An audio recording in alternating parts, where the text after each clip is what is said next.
About the Prime Minister, because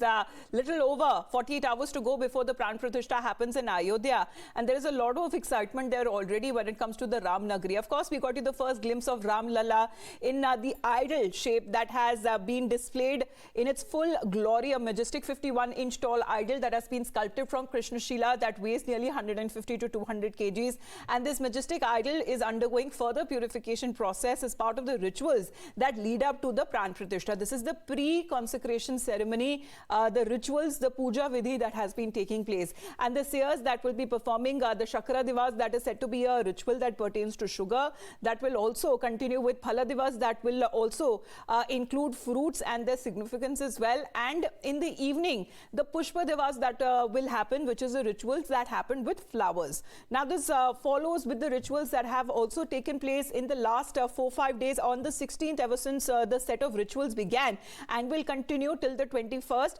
before the idol is completely ready for the Pran Pratishtha to happen on the 22nd. 9 बजे सुबह अग्नि मंथन हुआ है। अग्नि मंथन के बाद अग्नि देवता को यज्ञ कुंड में स्थापित किया गया है। समस्त द्वारपालों, जितने भी द्वार बने हैं, द्वारपाल सहित समस्त द्वारों का पूजन, समस्त वेद, चारों वेदों की वेद शाखाओं का पारायण, और श्री रामभद्र सरकार की जो पूजन व्यवस्था है गंधादिवास की, वो वहां पर गर्भगृह में, और वेद यहाँ यज्ञ मंडप में गणेश अंबिका का पूजन, षोडश मातृका का पूजन, सप्तग्रत मातृका का पूजन, और वास्तुपीठ का पूजन,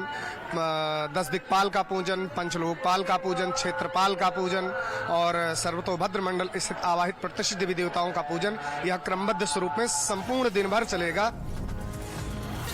तो 11 दिन का जो अनुष्ठान जो प्राइम मिनिस्टर नरेंद्र मोदी करते हुए नजर आ रहे हैं, और बस कुछ ही घंटे और बाकी है, क्योंकि प्राण प्रतिष्ठा के वक्त अब बताया जा रहा है कि ये जो कठिन अनुष्ठान है, these rituals, the set of rituals that he seems to be following are quite difficult, are quite challenging, लेकिन जो उनको मंत्र जाप दिए गए हैं करने के लिए वो रोज करेंगे, और बताया जा रहा है 1 घंटा 11 मिनट तक बताया जा रहा है। जब ब्रह्म मुहूर्त कहा जाता है, सुबह सुबह का जो वक्त होता है, तब बताया जा रहा है ये जब प्रधानमंत्री मोदी को करना है, और ये सीधे तौर पे 11 दिन तक लगातार उन्हें करता रहना पड़ेगा जब तक प्राण प्रतिष्ठा का समारोह ना हो जाए अयोध्या में। सीधे तौर पे हमारे साथ शिवानी जुड़ रही हैं अयोध्या से, बिकॉज शिवानी,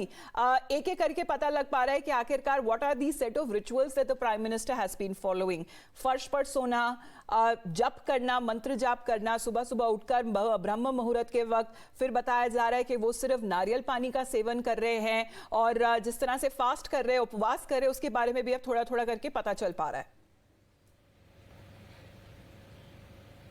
बिल्कुल अमिता, देखिए जब 500 साल के बाद भगवान राम विराजमान हो रहे हैं और प्राण प्रतिष्ठा होनी है, तो ये बहुत ही सरल भी नहीं है। बहुत ज्यादा अलग अलग तरह के अनुष्ठान चल रहे हैं अलग अलग जगहों पर। एक तरफ तो हम देख रहे हैं कि गर्भगृह में पूजा होती है, हर दिन यज्ञशाला में पूजा होती है, और हर दिन शुरुआत होती है सुबह के दीपक और फिर हवन से, और फिर संध्या काल तक आरती चलती है। लेकिन अगर हम प्रधानमंत्री की बात करें तो उनका भी बहुत ही एक कठिन अनुष्ठान चल रहा है। 11 दिनों का ये अनुष्ठान है, और धीरे धीरे इसकी जो बारीकियां हैं वो हम लोगों को पता चल रही हैं, और हम साझा करें अपने दर्शकों के साथ। तो इसमें ब्रह्म मुहूर्त में वो उठ रहे हैं, और उनको एक विशेष मंत्र का जाप करना है इन 11 दिनों में, जो कि एक प्राण प्रतिष्ठा से पहले होता है। और ये स्पिरिचुअल गुरु जो हैं, जो आध्यात्मिक गुरु हैं, जिनको इस बात की जानकारी है कि किस तरह का ये मंत्र होता है, ये मंत्र उन्होंने उनको दिया है। और सिर्फ मंत्र ही नहीं, उनको और भी कई सारे नियमों का पालन करा है, जिनको यम नियम कहा जाता है। So these yam niyams are quite strict. He has to sleep on the floor, he is only having coconut water, and he is taking an upvas for these 11 days. So these mantras that the Prime Minister has been reciting that are believed to have